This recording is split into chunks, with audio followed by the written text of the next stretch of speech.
Et si jamais nous pouvons comprendre à quel point la foi est précieuse et que la foi crée les choses et change les choses, transporte les montagnes et résout les problèmes.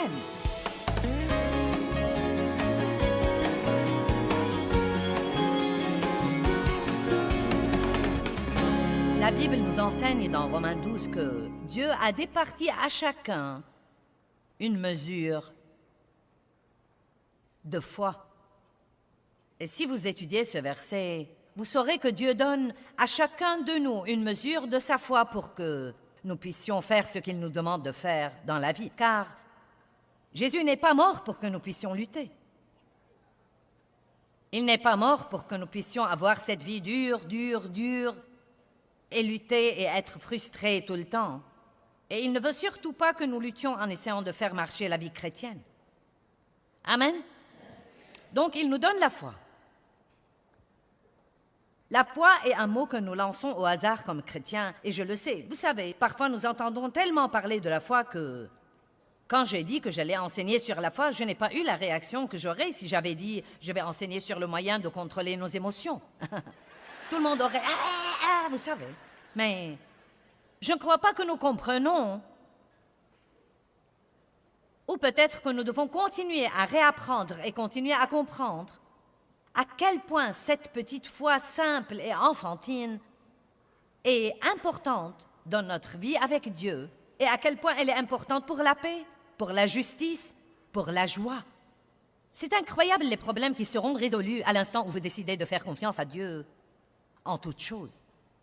À chacun est départi une mesure de foi. Donc, ne dites même pas « j'aimerais bien avoir la foi ». Vous avez la foi. Si vous n'aviez pas la foi, vous ne seriez pas ici, car vous aviez la foi, comme quoi si vous venez, je serai là. Vous aviez la foi quand vous avez garé votre voiture, comme quoi quand vous partirez et vous irez au parking, elle sera toujours là. Vous aviez la foi que vous auriez un siège, une place pour vous asseoir. Vous aviez la foi que vous aimeriez ça et que vous apprendrez quelque chose. C'est incroyable la quantité de foi que nous utilisons tous les jours. Et le fait d'avoir du mal à faire confiance à Dieu est très intéressant. Chaque fois que vous vous asseyez sur une chaise, vous avez la foi qu'elle vous soutiendra. Je ne me suis pas assise ici en disant « j'espère qu'elle ne s'écroulera pas sous moi ». Non, c'est comme... Je me suis assise sur la chaise. Je ne l'ai même pas examinée, c'est une chaise. Et on s'assoit sur les chaises. Je me suis donc assise sur la chaise. Je suis entrée ici ce soir et j'avais la foi que si je mettais tous mes trucs sur cette estrade, elle les soutiendrait. Vous opérez tout le temps dans la foi. Chaque fois que vous roulez dans le trafic, vous feriez mieux d'être dans la foi. Chaque fois qu'un de vos adolescents va à l'école, vous feriez mieux d'être dans la foi. Donc, nous avons la foi. J'ai refait pas mal d'études sur la foi au cours des derniers mois et je crois vraiment qu'il y a des sujets fondamentaux que nous devons bien étudier et nous devons nous en souvenir tout le temps. L'apôtre Paul disait aux gens qu'il leur répétait les mêmes choses maintes et maintes fois car cela ravivait leur foi et les ranimait dans la foi sur ces plans-là. Donc, si j'étais montée ici et si j'avais dit « Combien d'entre vous sont désorientés ?» J'aurais eu des centaines de mains levées, si ce n'est des milliers. Et donc, je peux vous dire que si vous êtes désorienté, vous n'opérez pas dans la foi. Au moins pas dans cette chose qui vous désoriente, car à l'instant où vous faites confiance à Dieu, la confusion s'en va. Car quand vous lui faites confiance, vous n'êtes plus obligé d'essayer de comprendre quoi que ce soit. Et à l'instant où vous arrêtez d'essayer de comprendre les choses, vous n'êtes plus désorienté.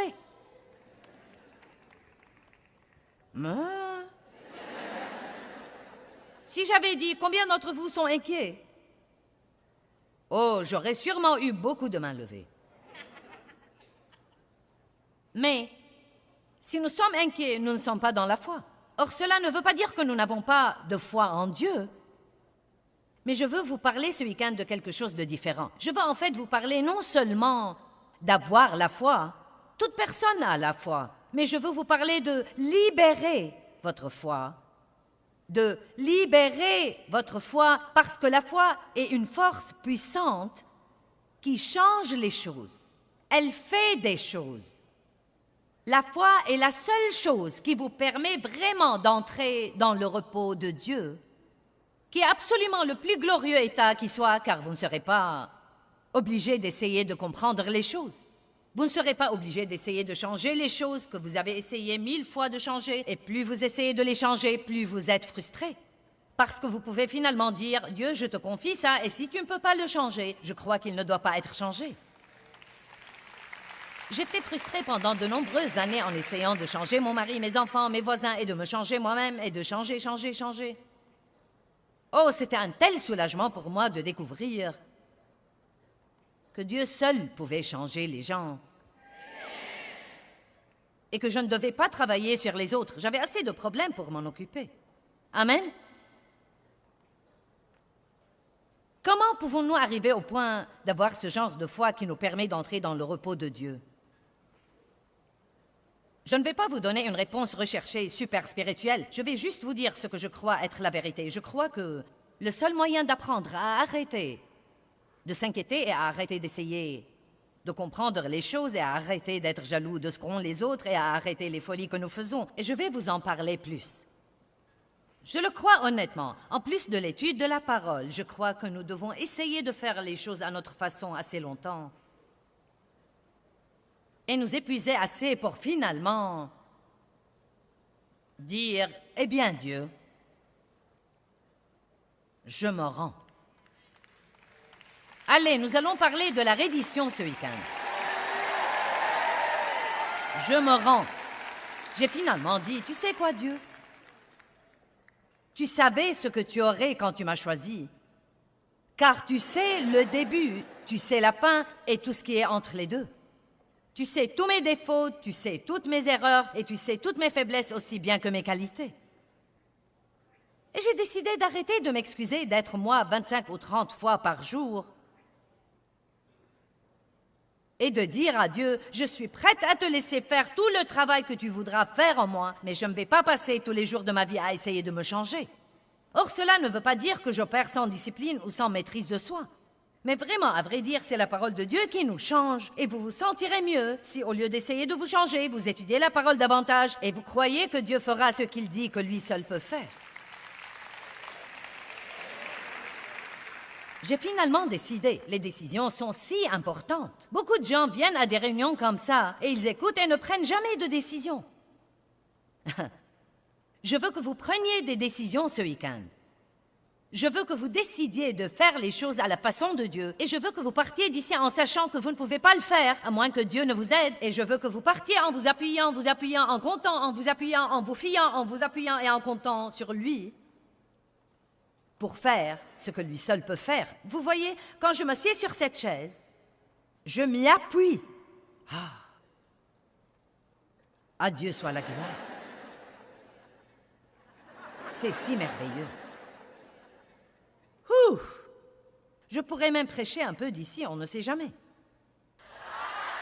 Non, mais c'est un exemple pathétique, mais c'est un petit exemple de ce que veut dire réellement s'appuyer sur Dieu. Vous savez, en vous appuyant sur lui, vous vous débarrassez de la pression. Et je pourrais ajouter qu'avant d'apprendre vraiment à nous appuyer sur Dieu, nous n'aurons aucune victoire dans nos vies. Allons à Marc 11, 22. Vous êtes prêts pour un petit voyage au sujet de la foi, n'est-ce pas? Qui comprend ce que je veux dire? Nous pouvons dire, bien sûr, je suis une personne de foi. Oui, oui. Je vais à une église de foi. J'ai des livres sur la foi. Oui, oui. Eh bien, pourquoi donc vous vous inquiétez? Pourquoi êtes-vous désorienté et vexé? Parce que nous pouvons avoir une chose et ne pas en tirer bon parti. En fait, Dieu s'est occupé de moi à propos de... C'était en décembre, dans le courant de décembre. À propos de donner. Et il m'a dit, tu as pris l'habitude de donner. C'est ce que Dieu m'a mis dans le cœur. Tu as pris l'habitude de donner. Qui sait que donner est une bonne habitude? Écoutez ce qu'il m'a mis dans le cœur. Tu as pris l'habitude de donner, mais tu ne libères plus ta foi avec ton don désormais. Tu donnes simplement. Et bien sûr, vous savez, quand vous donnez, vous serez béni, mais il y a tout un autre niveau auquel vous pouvez accéder. Si chaque fois que vous donnez, vous libérez votre foi. Dieu, je donne dans l'obéissance à ta parole, et je suis sûr que vous allez faire ça. Vous verrez dans une minute que les 3 moyens de libérer votre foi, du moins les 3 dont nous allons parler ce soir, sont simples, et si vous les comprenez, ils pourraient changer votre vie, en priant, en disant et en faisant ce que Dieu veut que vous fassiez. Vous libérez votre foi quand vous priez vraiment. Quand vous priez sincèrement, dans la foi, vous libérez votre foi. Qui sait que sa foi ne peut pas opérer à moins qu'il ne la libère? Le fait de l'avoir ne sert à rien. Vous pouvez avoir de l'argent à la banque et mourir de faim quand même. Vous pouvez avoir de la nourriture dans le frigo et avoir faim. Vous pouvez avoir un manteau dans votre penderie et geler quand même. Donc, avoir quelque chose n'est pas une garantie que vous allez l'utiliser. Et une chose est sûre, si vous ne savez pas que vous l'avez, et le plus triste de l'histoire chez beaucoup de chrétiens, c'est que personne ne leur dit ce qu'ils ont. Et donc, une des choses que je veux faire, c'est de vous parler beaucoup ce soir de ce que comprend votre héritage. Et ce n'est pas quelque chose que vous devez essayer d'avoir. Vous l'avez. Vous ne devez pas continuer à essayer d'être juste devant Dieu. Vous êtes juste devant Dieu par le sang de Jésus-Christ. Et si vous croyez ça, à ce moment-là, de par cette position que vous avez, par la foi en Dieu, vous commencerez à vous comporter plus correctement. Parce que vous ne pouvez pas donner ce que vous n'avez pas. C'est pourquoi il est si important que vous receviez l'amour de Dieu dans votre vie, car comment pourrez-vous vous aimer et aimer les autres si vous n'avez pas l'amour de Dieu? Vous ne pouvez pas donner ce que vous n'avez pas. La miséricorde est un autre bon exemple. Si vous ne recevez pas la miséricorde de Dieu et que vous êtes sévère et dur avec vous-même et légaliste, et que chaque fois que vous faites quelque chose de mal, vous vous punissez pour votre erreur, et nous avons vraiment des moyens pour nous punir pour nos erreurs. Nous renonçons à la joie, car nous ne croyons pas que nous la méritons. Quand vous recevez la miséricorde de Dieu, cela vous attendrit le cœur. Et vous commencez à être plus miséricordieux envers les autres parce que vous vous rendez compte que Dieu a été miséricordieux envers vous. Il est très important que nous sachions ce qui nous appartient. Et je veux vous enseigner un niveau un peu plus haut de la foi dont nous parlons, car l'apôtre Paul disait « Je vis, mais ce n'est plus moi, c'est Christ qui vit en moi, car ma vie présente dans la chair, je la vis dans la foi. » Donc, il y a cette foi par laquelle nous entrons dans le royaume. Cette foi pour que nous ayons le salut, cette foi initiale pour que nos péchés soient pardonnés. Et c'est un début. Mais bonne divine, quelle vie merveilleuse sera disponible pour nous si nous apprenons à vivre par la foi. Je ne veux pas juste croire qu'un jour, quand je rendrai l'âme, j'irai au ciel. Et je vivrai dans ma demeure là, et je flotterai en paix sur les nuées, et je serai enfin heureuse à ce moment-là. Et que tout le temps que je passerai ici-bas sera corvée et douleur, et sera souffrance et misère, et essayer de survivre jusqu'à ce que Jésus revienne. J'en ai vraiment assez de ces trucs-là. Eh bien, comment vas-tu aujourd'hui, sœur? Eh bien, je suis en butte aux attaques, crois-moi. Et j'ai vraiment un tel fardeau. Bien, alors tu as besoin que quelqu'un qui connaisse vraiment la parole s'assoie avec toi pour te donner quelques leçons, car nous ne devons pas être sous des fardeaux tout le temps. La Bible dit que nous sommes la tête et non la queue, en haut et jamais en bas. Et que nous avons déjà la victoire par Christ qui nous fortifie jour après jour. Et si jamais nous pouvons comprendre à quel point la foi est précieuse et que la foi crée les choses et change les choses, transporte les montagnes et résout les problèmes. Et j'aime le cantique que... Martin, tu as écrit ce cantique-là? J'aime ce cantique que tu as écrit. Et il dit que nous ne devons pas abandonner notre foi. Vous ne devez pas abandonner votre foi, hein? Et c'est l'important. Ce n'est pas parce que vous libérez votre foi que tout va changer. Parfois, vous devez continuer à croire et continuer à tenir le coup. Mais Dieu est fidèle. Et tous ceux qui ont marché longtemps avec Dieu le savent. Dieu est fidèle. Peut-être qu'il ne fera pas la chose à votre façon, en votre temps, mais il la fera. Dieu nous délivrera, et s'il ne nous délivre pas d'une chose, il nous donnera la force pour la supporter, et la supporter avec un visage souriant. Alléluia. Marc 11, 22.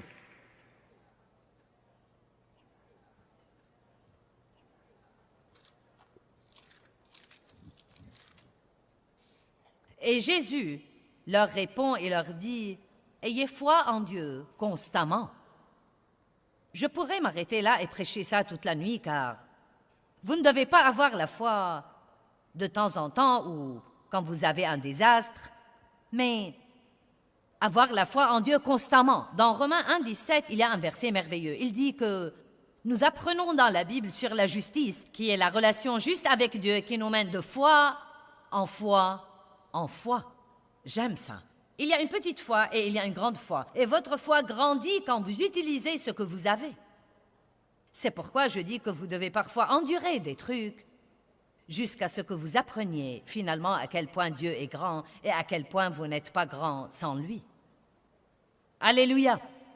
En fait, je vous le dirai carrément, vous n'aurez jamais tellement de victoire en essayant de marcher dans la foi parce que vous ne pouvez pas vous appuyer sur Dieu tant que vous croyez que vous pouvez faire les choses vous-même. Sans moi, dit Jésus, vous ne pouvez rien faire. Et cela veut dire rien. Amen.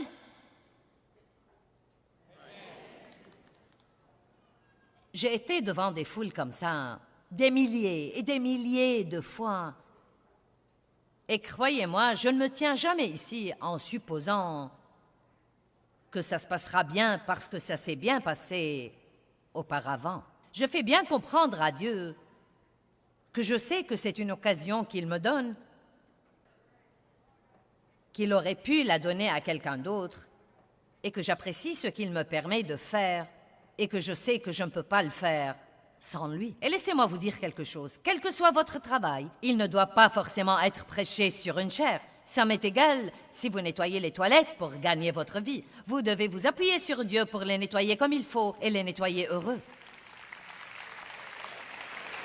Ayez foi en Dieu constamment. En vérité, je vous le déclare, si quelqu'un dit à cette montagne, non pas si quelqu'un pense à cette montagne, ou regarde cette montagne, ou se plaint de cette montagne, ou parle de cette montagne, mais si quelqu'un dit à cette montagne, ôte-toi de là et jette-toi dans la mer, et s'il ne doute pas en son cœur, mais croit que ce qu'il dit arrivera, cela lui sera accordé. C'est pourquoi je vous déclare, tout ce que vous demandez en priant, croyez, ayez confiance et soyez sûrs que vous l'avez reçu et cela vous sera accordé. Dans l'économie de Dieu, vous devez croire avant d'avoir. Vous n'avez pas d'abord et ensuite vous croyez que vous aurez.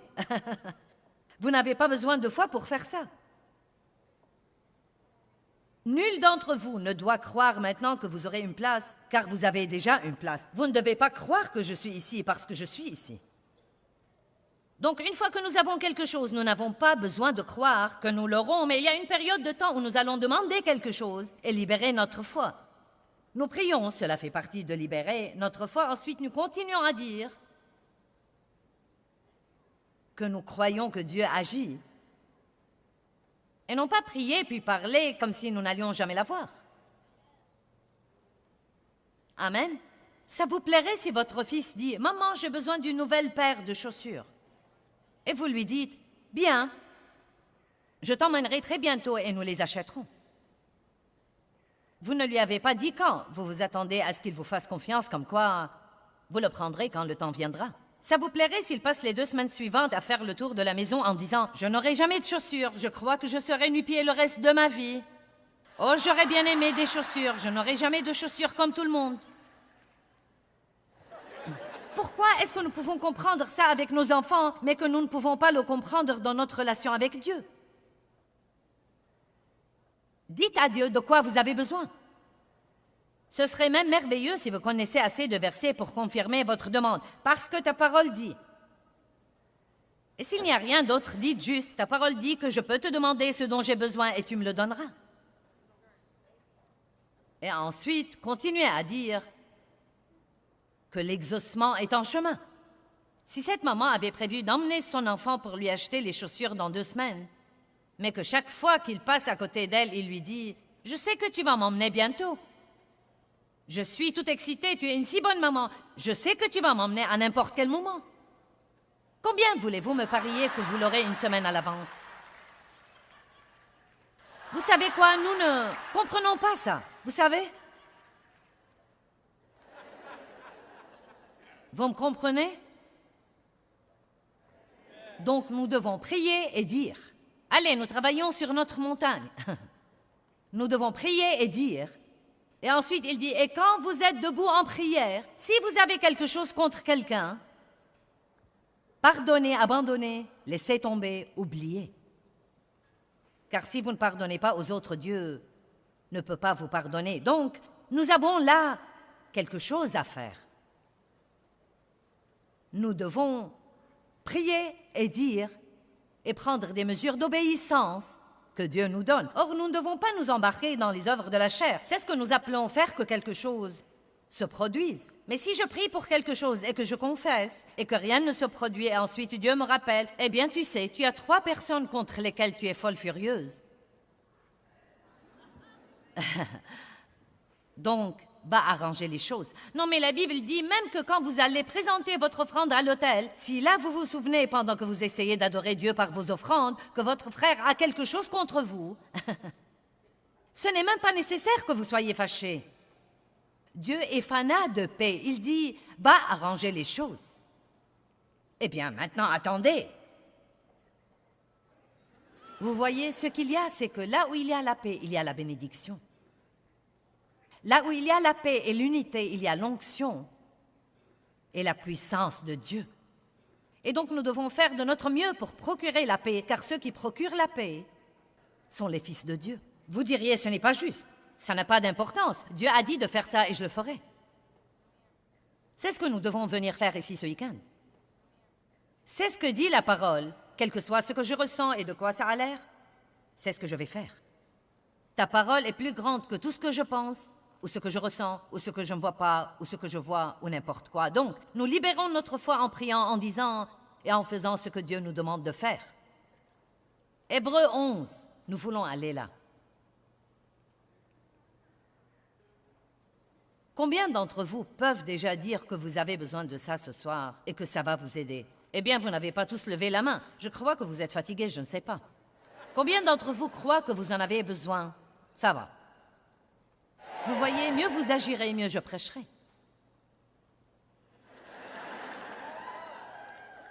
Le christianisme n'est pas une religion passive.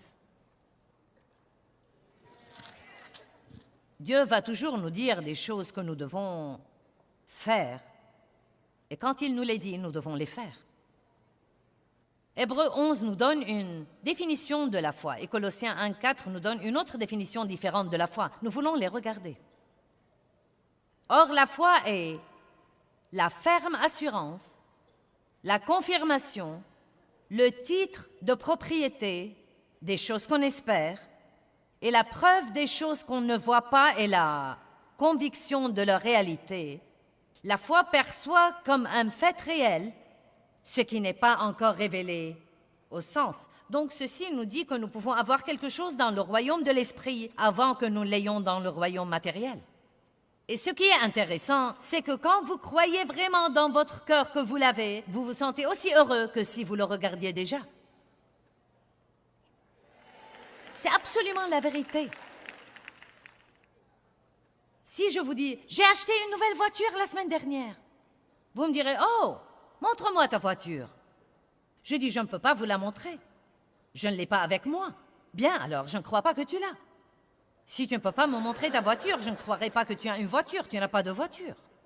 Et je dirai, minute, j'ai le titre de propriété. Et donc, vous direz, oh, tu as une voiture. Ou si je dis, si quelqu'un dit, j'ai acheté une nouvelle maison, et vous dites, mais non, je ne crois pas ça. Oh oui, j'ai acheté une nouvelle maison. Montre-moi ta nouvelle maison. Je ne peux pas te la montrer maintenant, parce qu'elle n'est pas ici avec moi. Je ne crois pas que tu as une nouvelle maison. Eh bien, voilà le titre de propriété. j'ai une nouvelle maison. Et vous dites, tu as vraiment une nouvelle maison? Eh bien, c'est juste pour un exemple pratique de la définition biblique de la foi. La foi est le titre de propriété. C'est la confirmation. C'est la preuve comme quoi j'ai ce que Dieu dit que je peux avoir. Et peu importe si je ne la vois pas et si je ne peux pas la sentir, je l'ai.